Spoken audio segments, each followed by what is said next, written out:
Fabricamos talento. Fabricamos innovación. Y, cómo no, sostenibilidad. Fabricamos una nueva economía. Y un mundo nuevo, en 3D, por supuesto. Pero sobre todo, fabricamos futuro.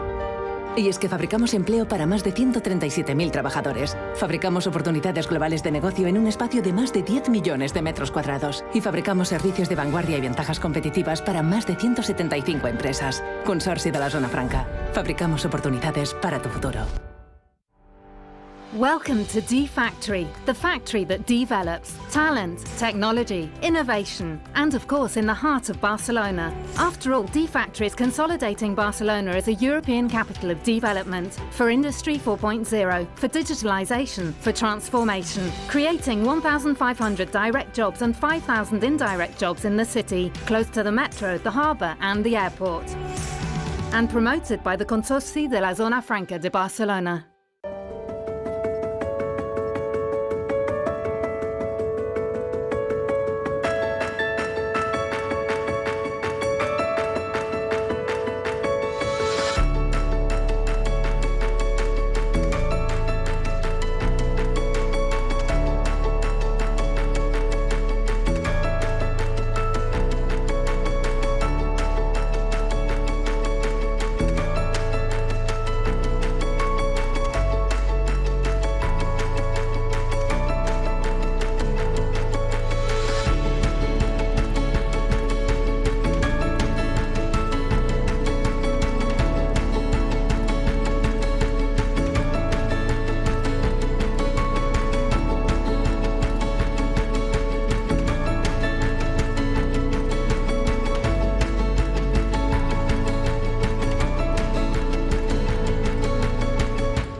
It's a time of changes.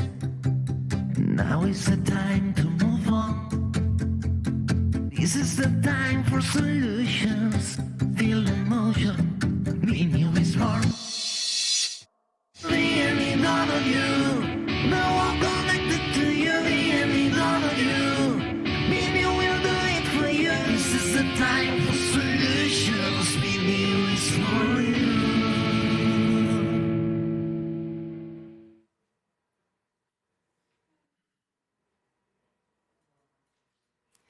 Bienvenidos, seguimos de nuevo avanzando e impulsando la nueva economía desde la Barcelona New Economy Week.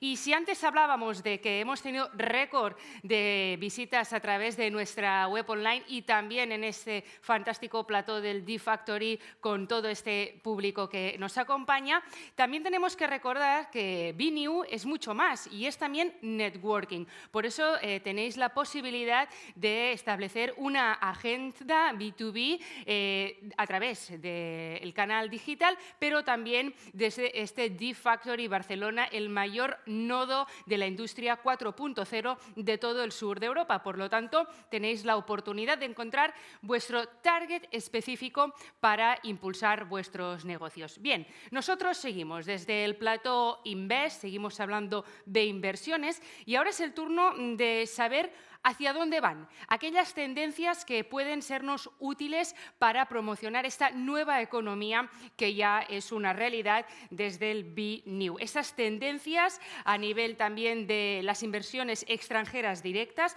y vamos a poner el acento en conceptos específicos e incluso más técnicos como por ejemplo los vencimientos, una estabilidad jurídica o las tipologías de empresas que lo llevan a cabo. Nuevamente contamos con nuestra moderadora de referencia en este canal Invest, Courtney Finger. Thank you so much to join us today. Courtney es editora en jefe de la Investment Monitor, una publicación digital centrada en la inversión extranjera directa. Forma parte de este proveedor que es el Global Data PLC y lleva más de 20 años de experiencia. Así que vamos a responder a todas estas preguntas. Where to invest, how to invest, what are the trends, answers with you and our speakers. Thank you so much to join in D-Factory in direct in Barcelona from Colombia, no? To Barcelona today. Thank you so much. Thank you very much for the introduction. Thank you to the organizers for the opportunity to lead this panel. So we'll be talking about my pet topic, which is FDI. And we'll be looking at what's new in FDI. Well, the short answer is quite a lot. So just as the global FDI volumes were recovering from all the volatility of COVID, and as investment promotion agencies and free zones were finding their way and learning to adapt to all the changes brought on by the pandemic, we get hit with new sources of volatility, namely war in Europe, inflation, energy prices, lots of uncertainty. Now, there was a fairly strong recovery in FDI levels. So at Investment Monitor, we have a data service tracking Greenfield FDI, and we'd recorded for last year, 2021, an 18% increase in Greenfield project numbers. So this is quite a healthy rebound considering all the difficulties and challenges of the previous years, but this recovery is now under threat. So we'll talk a little bit about where those threats might come from, but also where opportunities can be found, where we might regain momentum, and of course, how investment promotion professionals can best adapt to these changes. So it's quite a lot to get through in 35, 40 minutes, but we will do our best, and we have an excellent set of experts here to guide us through it. I will introduce them to you. Here with me in person, we have Vicky Osoro, Executive Director of Pro Barranquilla. Barranquilla, of course, being a city in Colombia, where quite interesting things are taking place, and you'll be able to give us a LATAM perspective, but maybe some on-the-ground perspective of how you are adapting at your level and in your particular jurisdiction. We have Mohsen Ahmed Alawadi joining us for another panel after joining us yesterday as well. He's CEO of the Logistic District of Dubai South in the UAE. Welcome to you. Joining us virtually, we have Douglas Vandenberg, CEO and founder of Next Zones, a highly experienced FDI consultant who also advises special economic zones. And we have Gökhan Akıncı, Global Lead for Industry Competitiveness at the World Bank. Welcome, gentlemen, to you. So we'll start big picture first and then try to narrow ourselves down to the more regional and local level. So I'll start with you first, Douglas, because you're obviously working with investment promotion agencies, free zones globally, so you probably have a pretty good bird's eye view. What is going on? What is new in FDI, and what does the future shape of FDI look like? Thank you, organizers, for having us here, and thank you, Courtney, for the nice introduction. Let me just reflect on a number of things here. There is, I think you already referred to this, but there's sort of a shift, a paradigm shift taking place. There is a lot of uncertainty. There is a lot of uncertainty in the markets. And in fact, if you look at it from a very high level, it's something, what we have actually created in the past is what we call globalization, a globalization of basically many things. And there were many pillars and drivers behind that process of globalization. And in fact, even pre-COVID and even pre the Ukraine war, we could already see that the current system must be redefined. And many companies, which are the drivers of FDI and of globalization, are also reconfiguring this new architecture. And when there's a paradigm shift in history or in economics, then there is usually a lot of uncertainty in markets, with people. You can see this in elections taking place in different parts of the world. But it's actually an interesting time that we live in, because during this paradigm shift, we are actually redefining the new global architecture, the architecture of trade systems, of FDI, of technology, of immigration. Our geopolitical context is changing as well. But this also offers a lot of opportunities as well. We tend to sort of focus on the downsides of the system. And I think we need to have an open discussion. It's not a discussion about globalization versus non-globalization. No, it's picking the fruits, the benefits that we can take along on board for a long term, the benefits of globalization that we should definitely keep in place. And obviously there are parts that may deglobalize. And one of them, and I think we're going to be talking about that over the next hour or so, is the reconfiguration of supply chains.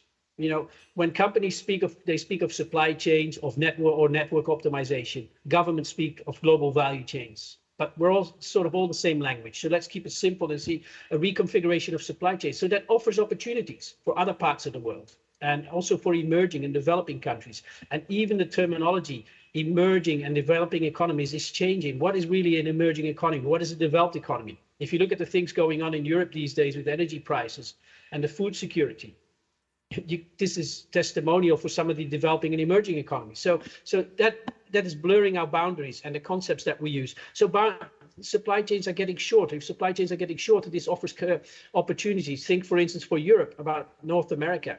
Countries like Tunisia, Algeria, think about Morocco, think about Egypt, which are much closer positioned. But I'm sure Gökhan can talk about that a little as well. But we also see, in terms of technology, one of the forces, great forces of globalization, is technology is beneficial also for us. You see an emergence of digitalization.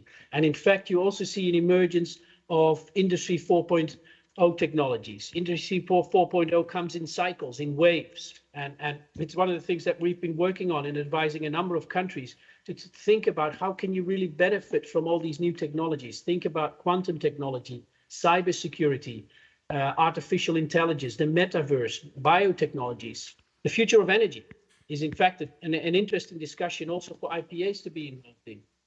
So, and these new technologies is what we actually put into an article with you in Investment Monitor, and we called it FDI 4.0.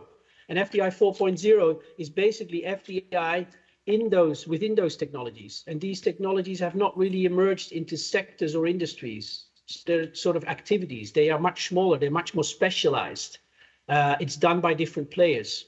FDI is often not the preferred mechanism to internationalize some of those activities. It could be through partnerships, strategic partnerships, or collaboration. Collaboration is a much preferred strategy of companies within those new emerging Industry 4.0 technologies. So that offers opportunities for countries as well. But it also needs countries to think about how they can use vehicles like special economic zones to attract that investment.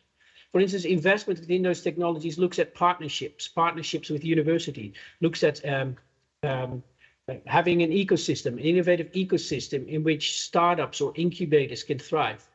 And countries that sort of develop special economic zones or are thinking about creating those innovation ecosystems themselves can attract these technologies, and they offer a lot of opportunities. And it's not only for developed countries, it's also for emerging and developing economies. Think about Africa, where you see some technology zones emerging. Think about the developments in Nigeria with the SEZ, which is called an Silicon SEZ, which is purely focused on new technologies like artificial intelligence and blockchain technologies and cybersecurity. So that offers a lot of opportunities for countries. It's smaller, it's done by different players, FDI, it's in new technologies, but it also offers a lot of opportunities. And I think that's where we're heading in the future. So even though things are uncertain, there are many opportunities when there is sort of a paradigm shift between the old system that we had and the new system, which hasn't really found its definite shape yet, but many countries are working on this, and many international organizations as well.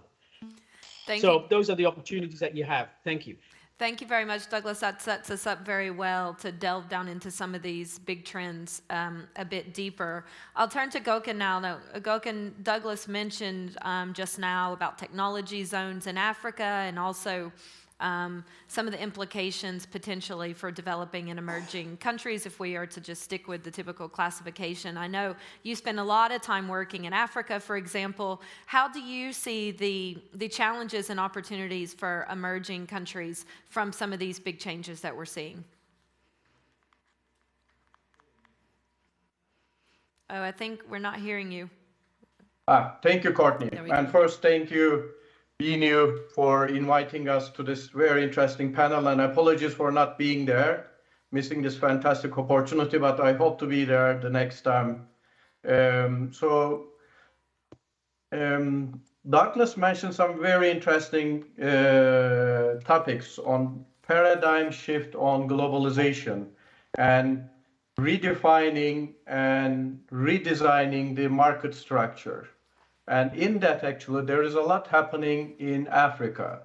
Few examples include green pharmaceutical SEZs that are in development in Eastern Africa, in Kenya, multi-sector green manufacturing private SEZs using geothermal in Kenya, textile and apparel industrial parks such as in Ethiopia, or textile cities in Thinking in Madagascar. SEZs targeted to form linkages with large anchor investors such as mining investments and expand their economic benefits as in Mozambique. Large agro-SEZs that facilitate large anchor investments in this arena in West Africa, and technology SEZs as in Nigeria. So in Africa too, the change from SEZs 1.0, 2.0 to 3.0 and maybe 4.0 has started. It's evolving step by step, and some countries are actually taking in really key steps in policy reforms to bring in private sector to energize this change.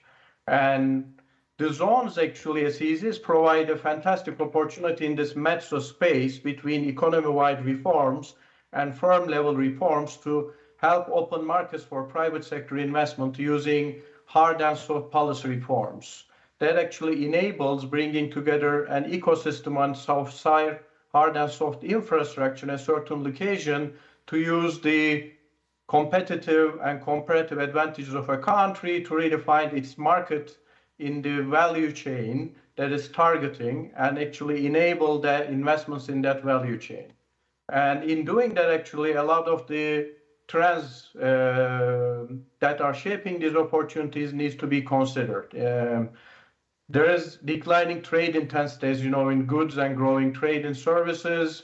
There food security following what has happened in Ukraine, the emergence of the African Free Continental Trade Agreement, China's restructuring and rebalancing, end of commodity super cycle, as Douglas mentioned, complete or change in global value chains and how they operate, impact and importance of climate change and addressing it for green actually infrastructure and green investments, disruptive technology and increased focus on skills are some of these that zones are challenged to actually respond to.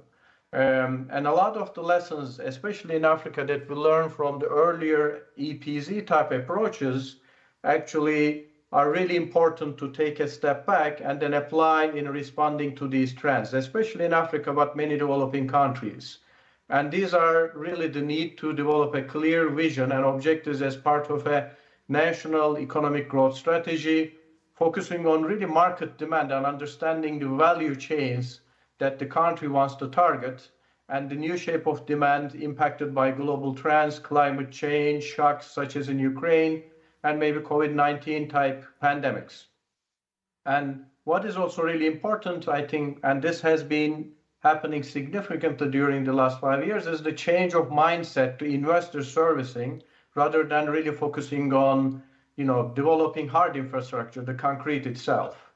And in doing that, actually, countries have recognized, and we need to respond a lot more to the necessary policy and regulatory changes, because what makes SEZs work and respond to FDI changes in shape of FDI is actually the mindset and the soft infrastructure.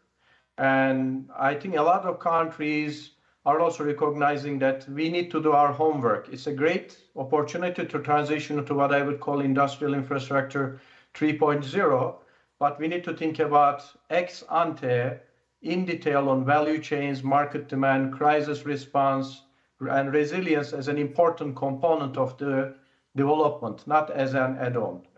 I think I'll stop here and then add in later, actually, based on the discussion. Thank you. Thank you very much, Gökhan. And it seems the major strategic challenge is for zones and the countries in general to find their place in the new global value chains, which is a little bit challenging as those chains are ever shifting their shape. But that is the homework, I guess, you are prescribing to them. We'll come back to some of these points. I want to get the Latin America perspective. And also, Vicky, are these changes and challenges something that you feel at the local level, and how do you rise to those challenges? Well, first of all, thank you for the organizers of the event for the invitation. It's really a pleasure being here with these peers sitting here. Thank you, Courtney, for the space. In Latin America, I think, as Douglas said, from crisis come opportunities. And we cannot forget that the United States is the second largest buyer in the world. And when we think about all this shift in the architecture of commerce and how trade is changing, then that becomes a really big opportunity for Latin America. Yeah. If we see the numbers, in 2021, there was an increase on investment of 15%. So numbers are rising and opportunities are starting to show. For a country like Colombia, this means an even bigger opportunity when we see that we have free trade agreements we have 16 free trade agreements with 18 free trade agreements with 16 countries in the world. So that's an important market for us to access.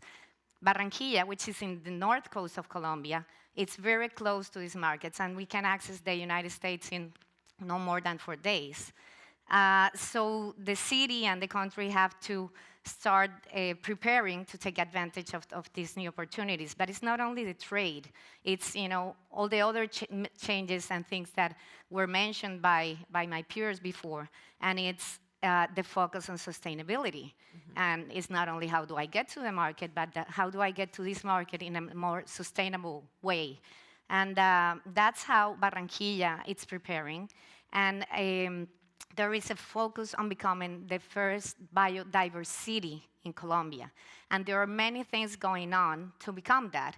And it's not only about doing compensation, but we're also focusing on doing adaptation. There is a lot of investment. When you think about FDI, 95% of the investment is done on compensation. But we are focusing on making plans to adaptation. So there are several projects like the recovery of a swamp that has mangroves, which capture, are some of the trees that capture most CO2. And we're doing the recovery of this. We are planting, there is a public partnership of a greenhouse for trees that is planting 300,000 trees, where in the areas where this massive planting is being done, we expect to reduce the temperature in 6 degrees, and also obviously capturing CO2 and generating a green bonus for the companies that are established in the region. So how do I adapt as a city, but also create an opportunity for the companies that are going to establish in my territory? So when we think about all these changes, we're trying to become a sustainable hub for exports, for value-added goods for exports. And it's not only how do I attract more green energy projects, like, we have lots of sun, we have offshore wind, so we are developing projects in creating these new capacities in clean energy, but also how can those capabilities be taken advantage from the companies that established there. So we are working on attracting those companies that want to create a cleaner process, even if it's related to new energies or green energies, but even if you are a steel maker and a manufacturer, but want to have a bigger impact on your ODS, how do you do that? And how do you take advantage of the city and what the city has to provide to make that easier? And how do I, from shipping from Barranquilla to the United States by ship, I'm reducing not only my cost and my time and being more on time, but also reducing the emissions of CO2. So it's how do I mix all these opportunities, exports, the new focus on being sustainable, and also, I cannot go without saying that I don't think there is a way of seeing production of goods without relating it to services.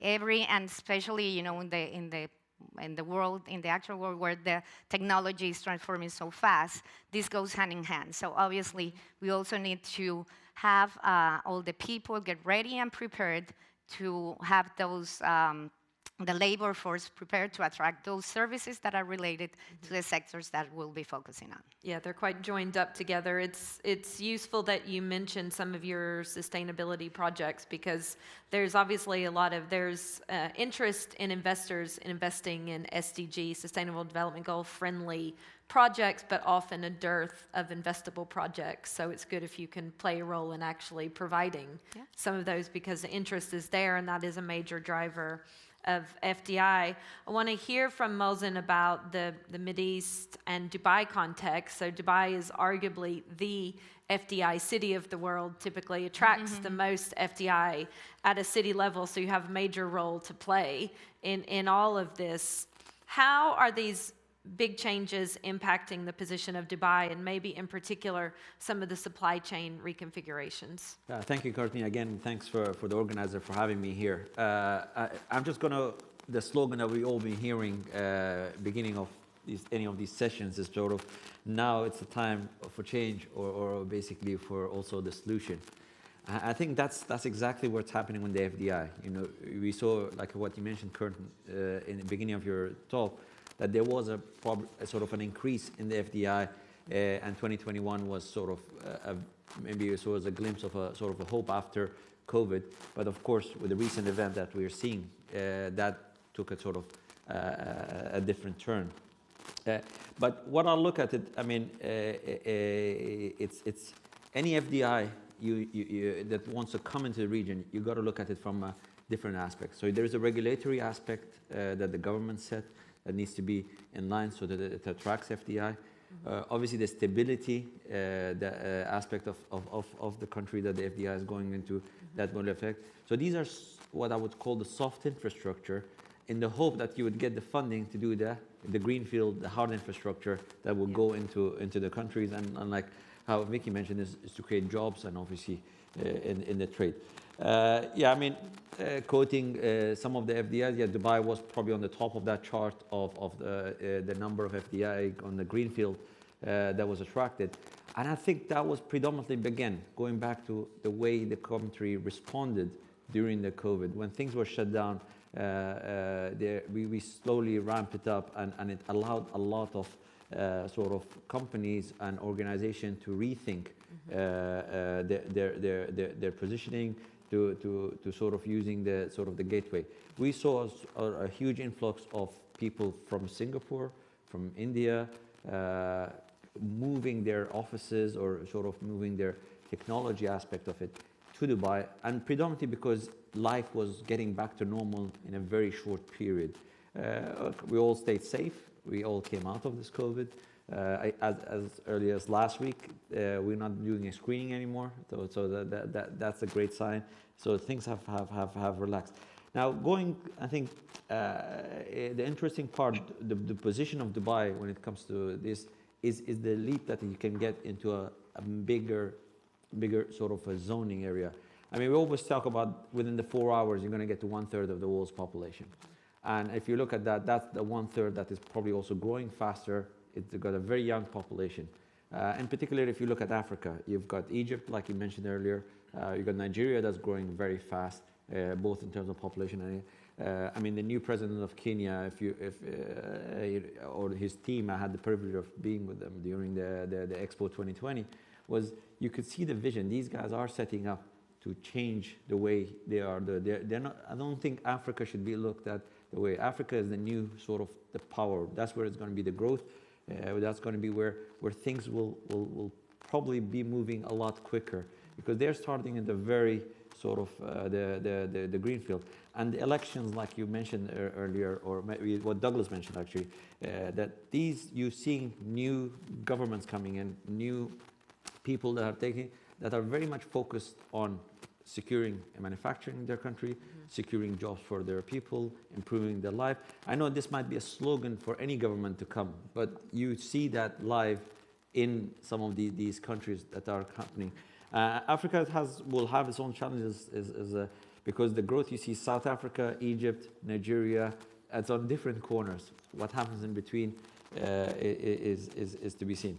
Now in UAE, I mentioned earlier, there has been quite a large, I mean, Dubai in particular, in various sectors. So supply chain, which was one of the key focus of many of the discussions throughout this sort of the last couple of days, supply chain has always been sort of the freedom, the sort of the main source for. On top of that, I mean, if you top of the FDI chart is between IT and softwares, so we had an influx of quite a lot of digital side of the business coming into it, and these are the sort of becoming the foundation of what Dubai is trying to position itself to become a gateway between the Middle East, Africa, and India as a positioning.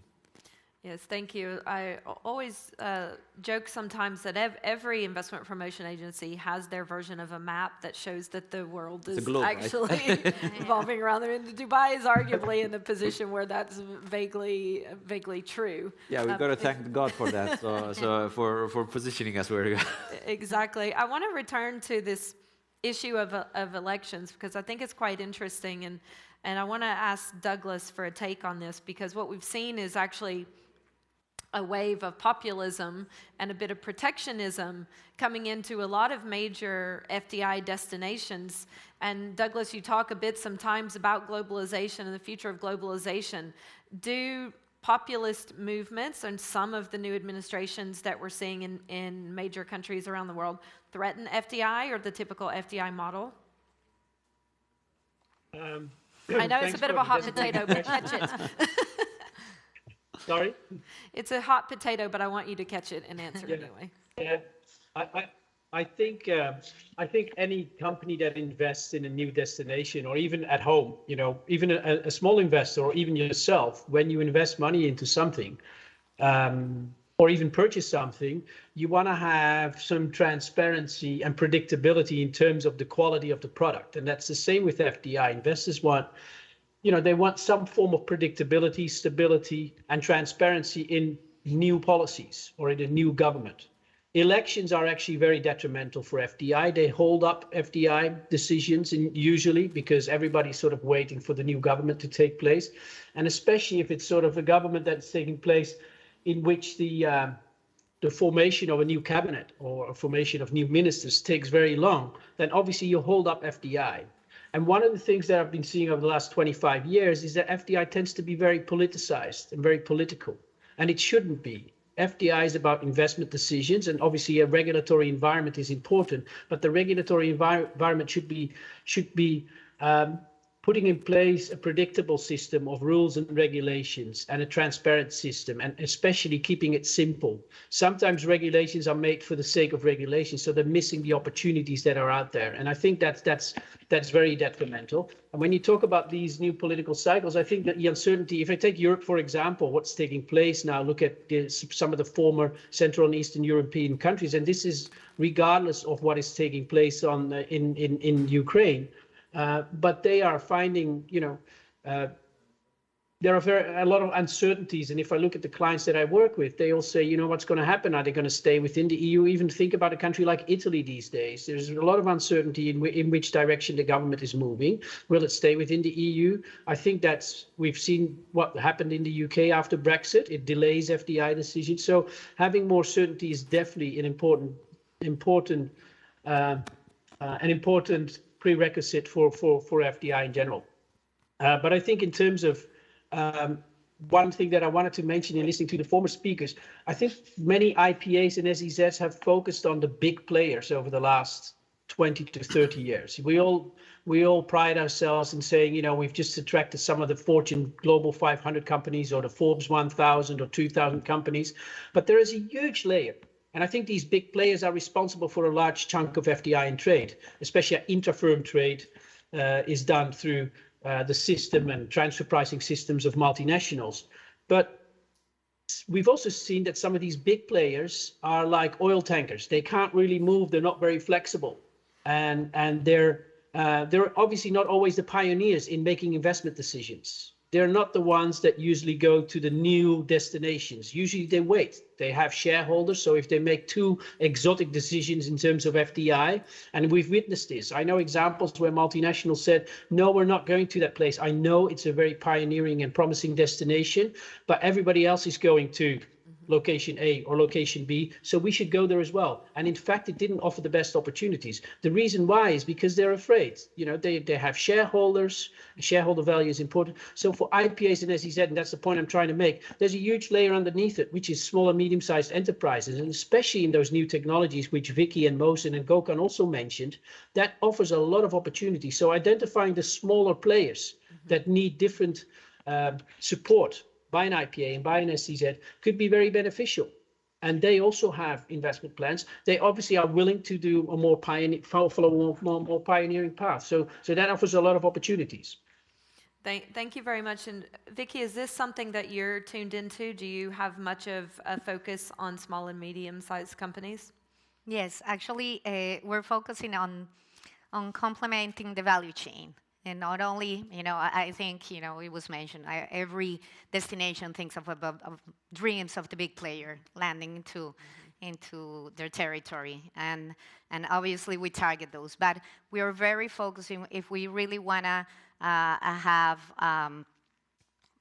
a several, you know, group of companies getting to Barranquilla, we know that we need to focus on the chain.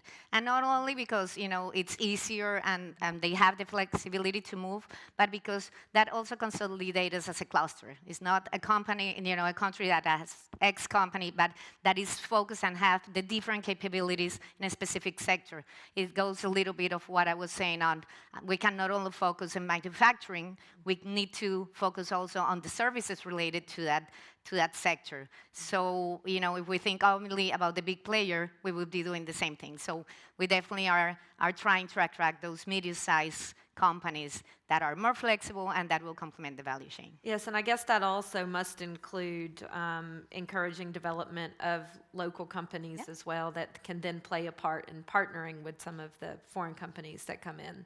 We actually do focus on that a lot. We create different spaces through Pro Barranquilla for those local companies to interact with the investment projects that are getting into the city. We actually have a business roundtable for it, and yeah, it's not only about attracting the company, but how do we make sure that it gets into the ecosystem. Right, and again, keeping the whole chain together, serving the whole thing.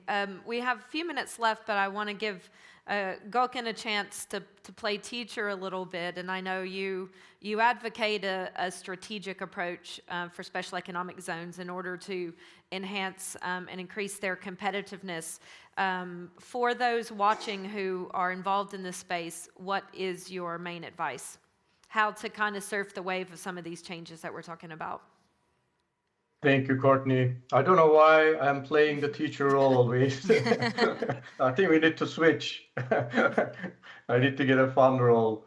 But I think that this is really important. I think a lot of the stuff we are talking about now boils down to how do we strategically look at them and ask key questions, especially in hard questions ex ante into our initiatives. You know, one is, how do we tune to the markets? How do we really understand what is changing in the markets and value chains? And what are the sectors that are priority with clear market demand for a specific SEZ initiative for a country, for a region?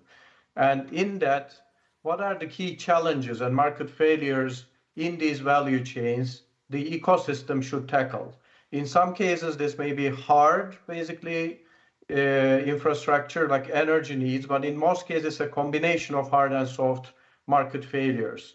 What are the specific market challenges as well as opportunities climate change is imposing? And this is really not an afterthought. It is actually part of making the initiative competitive in general for buyers markets, for energy efficiency purposes, and looking at what are the essential and hard and soft ecosystem characteristics of an industrial infrastructure system is the most effective in that specific value chain or a collaboration or combination of value chains we are targeting for an SEZ initiative. And in doing that, we need to look at what are the disruptive trends and technologies that may impact our strategy in the medium and long term.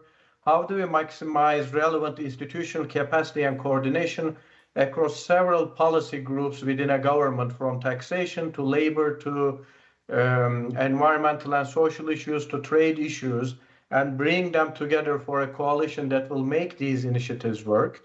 What are the innovation mechanisms that we need to integrate into our thinking, and how do we actually renew our strategy, tuning into the market so we don't stay stagnant?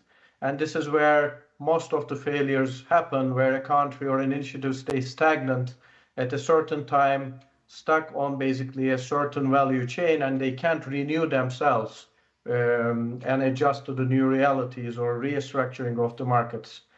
And some of the additional questions we need to think about is how do we best integrate into local economies from a physical planning perspective, healthcare perspective, social and gender perspectives, so that we can maximize benefits of SEZs and coming in investments into the local communities. And how do we also maximize transfer of skills to ensure long-term competitiveness? I think these are some of the questions policymakers and ourselves need to think about in designing a regime so that it stays competitive, it's designed to tune into the markets, and it actually continues to, in a sustainable fashion, to energize the economy of a country or a region. Thank you. Thank you. Thank you very much, Gökhan. Excellent advice and concisely given. So thank you again to our speakers. That went by incredibly quickly, this discussion, because there's a lot more that we could have got into. But thank you very much for joining us both in person and virtually, and thank you to your attention. Thank you, Courtney. Really interesting. Thank you. Thank you. Really interesting vision, transversal vision, from Europe, America, Middle East to Africa. Thank you so much, Courtney. See you in next panel. Your work a lot. I'll be here in this chair. Yes, you live in the Invest. Yes. Okay, and thank you. We hope to see you again in the next BNEW. Bien, nosotros agradecemos esta visión, sobre todo por lo que decimos antes, ¿no? Que el BNEW también refleja que el mundo cada vez es más global, pequeño, transversal, como decíamos, y seguro que las pymes en estas nuevas inversiones tienen un papel muy importante. Lo celebramos porque las pymes, las startups, también están muy presentes en el D-Factory Barcelona, este nodo 4.0 de la industria 4.0 del sur de Europa. Bien, hacemos una breve pausa y volvemos para centrarnos en un tema muy concreto, las inversiones en el campo de la medicina, la biotech. Hemos hablado, por ejemplo, del impacto de la guerra de Ucrania, pero otro impacto desde el 2020 que aún estamos sufriendo es el de la pandemia por la COVID. Vamos a ver cómo le damos la vuelta a todo ello y encontramos unas buenas oportunidades para seguir hablando de nueva tecnología e inversiones desde la Barcelona New Economy Week. Hasta ahora.